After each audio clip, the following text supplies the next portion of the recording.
Kula waosaken maknane, jenengan simak. Ingkang diserap monggo dipirengaken mawon monggo. Bismillahirrahmanirrahim. Suratul Falaq. Wahya khamsu ayatin.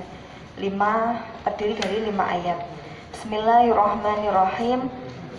Qul dawa sira, a'udzu nyuwun pangreksa ingsun birabbil falaqi kelawan pengirane waktu subuh. Min syarri ma saking olone barang khalaqa kang dadekake sapa Allah taala ing ma. Wa min syarri ghasiqin lan saking olone bengi idza waqaba nalikane peteng apa bengi. Wa min syarrin naffatsati lan saking olone pira-pira tukang sihir kang padha ndamoni fil uqadi ing dalem pira-pira bundelan. Wa min syarri hasidin lan saking olone wong kang hasud idza hasada nalikane hasud sapa hasidin. Maca hi Muhammad, kawula nyuwun pangreksa kelawan pangeran kang mengirani waktu subuh, nyuwun pangreksa saking awonipun sedaya makhluk lan saking awonipun wekdal dalu nalika peteng, lan saking awone tukang sihir ingkang sami nyuwuk sihiripun wonten ing bundel-bundelan tampar, lan saking awonipun tiyang ingkang hasud ingkang ngelahirake hasudipun. Surat Al-Falaq niku nyeritakaken tentang zaman sakniki bahasane santet, kasarane santet atose zaman Kanjeng Nabi nika nggih sampun wonten tukang sihir. Kemudian minta pangreksa dari kejelekan orang yang hasud. Orang yang hasud itu apa? Orang yang menginginkan kenikmatan orang lain itu hilang. Saking hasute, saking kepingine kenikmatan orang lain hilang, sampai kadang-kadang ten tukang sihir. Nah niki ten Al-Qur'an nggih wonten. Kula terusaken surat An-Nas. Bismillahirrahmanirrahim. Qul dawa sira, a'udzu nyuwun pangreksa kula birabbin nasi kelawan pangerane manungsa, malikin nas kang mengerani manungsa, ilahin nasi kang mengerani manungsa, min syarril waswasi saking olone setan, al khannasi kang maju mundur, alladzi kang yuwaswisu kang ngridu sapa setan, fi sudurin nasi ing dalem pira-pira dodone manungsa, minal jinnati saking jin wan nasilan manungsa. Surat An-Nas niki maca sirahi Muhammad, kawula nyuwun pangreksa kelawan pangeran ingkang mengerani manungsa, ingkang ngratoni manungsa, tur ingkang dados sesembahanipun manungsa. Kawula nyuwun pangreksa saking awonipun setan ingkang tansah maju mundur, tur ingkang tansah ngridu wonten ing manahipun manungsa.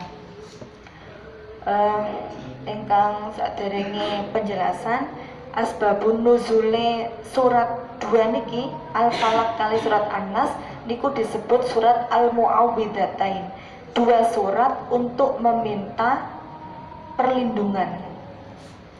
Diriwayataken akhraja Al-Baihaqi, diriwayataken dugi Imam Al-Baihaqi di kitab Dalailun Nubuwah yang diriwayatkan oleh Ibnu Abbas. Ibnu Abbas dawuh maradha Rasulullahi maradhan syadidan. Ketika itu Rasulullah niku sakit yang sangat parah. Kemudian 2 malaikat yang menjelma sebagai manusia datang kepada beliau. Kemudian 2 orang itu, satu duduk di sirai Kanjeng Nabi, di samping sirai Kanjeng Nabi, setunggalé malih dan sampingnya sukune Kanjeng Nabi. Kemudian yang duduk di samping sukune Kanjeng Nabi niku dawuhan, Nabi niki tidak sakit biasa. tetapi beliau kena sihir. Kemudian sihir, loh, karena Nabi kok kena sihir? Siapa yang mensihir Kanjeng Nabi? Kemudian beliau berkata, yang malaikat di samping sukuni beliau tadi, Labid bin Al-Asom Al-Yahudi, seorang yang hasud kepada Kanjeng Nabi yang bernama Labid Al-Asom Al-Yahudi. Kemudian beliau dawuh, Kanjeng Nabi ini terkena sihir yang diletakkan di salah satu sumur Fulan bin Fulan, tetangga Kanjeng Nabi. Di sumur itu nanti ada batu besar, di bawah batu itu ada bundelan. Kemudian keesokan harinya Nabi dawuh mengutus Ammar bin Yasir. Wahai Ammar, pergilah ke sumurnya Fulan bin Fulan ini. Kemudian ambillah airnya, timbalah airnya. Lah, air itu sudah berwarna keruh. Diterangkan ten kitab niku berwarna seperti celak. Air putih dikasih celak kan kados teh ngoten nggih. Diutus nimbong oleh Kanjeng Nabi. Kemudian di situ ada batu tahta sokhrotin, bahasanya niku di bawah batu itu ada bundelan. Kemudian diambil kali Ammar bin Yasir, dibukalah. Ternyata di bundelan itu ada 11 simpul. Nah, surat Al-Falaq niki berjumlah 5 ayat, kemudian An-Nas niki 6 ayat. 5 tambah 6 niku enten 11. Nah, setiap kemudian malaikat Jibril, dan ini kan asbabun nuzul nggih, sebab-sebab turunnya wahyu. Kemudian malaikat Jibril turun membawa surat Al-Mu'awwadzatain ini. Wahai Muhammad, bacalah surat Al-Falaq dan surat An-Nas. Setiap membaca satu ayat dari Al-Falaq, Qul a'udzu birabbil falaq, satu bundelan niku udar. Min syarri ma khalaq, bundelan 2 udar. Sampai surat An-Nas ayat ke-6, minal jinnati wan nas, itu napa bundelan yang ke-11 niku udar. Dadose zaman sakmono Kanjeng Nabi niku sampun enten sihir. Naudzubillah min dzalik. Kadang-kadang terus bertanya, loh, Kanjeng Nabi itu sakti-saktine menungso, paling mulyane menungso, kok sampai disihir kok kena gitu, apalagi kita yang orang biasa. Tapi naudzubillah min dzalik. Naudzubillah. Itulah keistimewaan Kanjeng Nabi. Beliau itu innama bu'itsu liutammima makarimal akhlak. Beliau diutus untuk menyempurnakan akhlak. Sampai sangat bagusnya beliau tidak mau membalas dan tidak mau mencari tahu orang yang mensihirnya. Kemudian beliau juga menunjukkan bahwa beliau itu manusia biasa. Sakit ya berobat, memanggil dokter, kemudian ikhtiarnya tadi diambil bundelane, kemudian dibacakan ayat seperti manusia biasa. Jaminan jam 5 kirang kedi. Kemudian niki surat Al-Falaq niki, Qul a'udzu birabbil falaq. Gusti Allah dan mriki hanya menunjukkan satu sifat ketuhanan, birabbil falaq. Saya berlindung kepada Allah yang mengerani waktu subuh. Dadose ketika sihir niku rata-rata ketika peteng-peteng, min syarri ma khalaq wa min syarri ghasiqin idza waqab, ketika malam hari. Nah, kula niki nerangaken Gusti Allah nerangni tentang santet itu hanya satu sifat beliau yang dinyatakan di surat Al-Falaq ini, birabbil falaq. Tetapi surat di bawahnya niki surat An-Nas, Qul a'udzu birabbin nas, yang mengerani menungso, malikin nas, yang ngeratoni merajai manusia, ilahin nas, yang menjadi sesembahan manusia. Ada 3 sifat yang diutarakan pada surat An-Nas ini. Itu menyatakan bahwa alladzi yuwaswisu, was-was yang ada di dalam hati itu sangat besar dan sangat berbahaya. Karena was-was itu dalam segala hal, dalam hal sosial.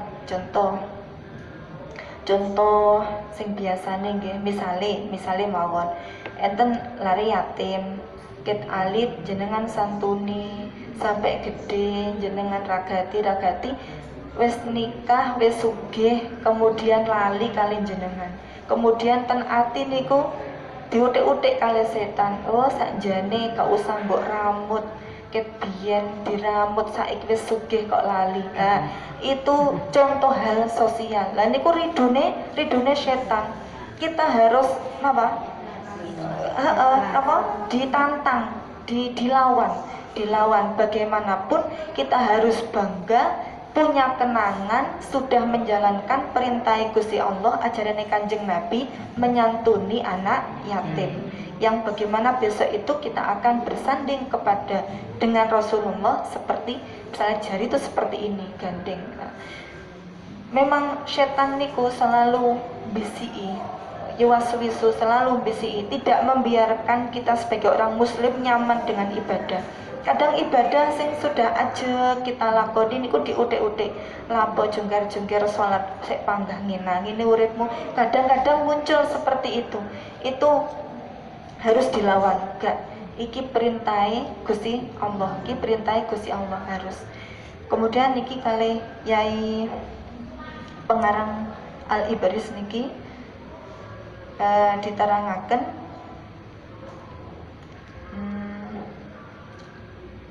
pundi kense Kanjeng Nabi nate kedadian disihir tiang, sampun kula terangaken wau. Oh niki diutus dzikir. Mula setan niku kang tegese maju mundur, jalaran setan iku tansah anggubel atine menungso. Nanging yen menungso dzikir marang pangeran, setan nuli melayu. Mongko yen leren dzikire, setane nuli anggubel malih. Mengkono sak banjure. Kula nate sowan ten Rama Yai Jamal. Niki kisah nyata kula. Nate sowan ten Yai Jamal, kemudian kula riyen niku nggih nate bu was-was. Wudu niku kan sering nggih kita diterangkan Pak Diki. Kadang-kadang wudu kirang baleni meneh.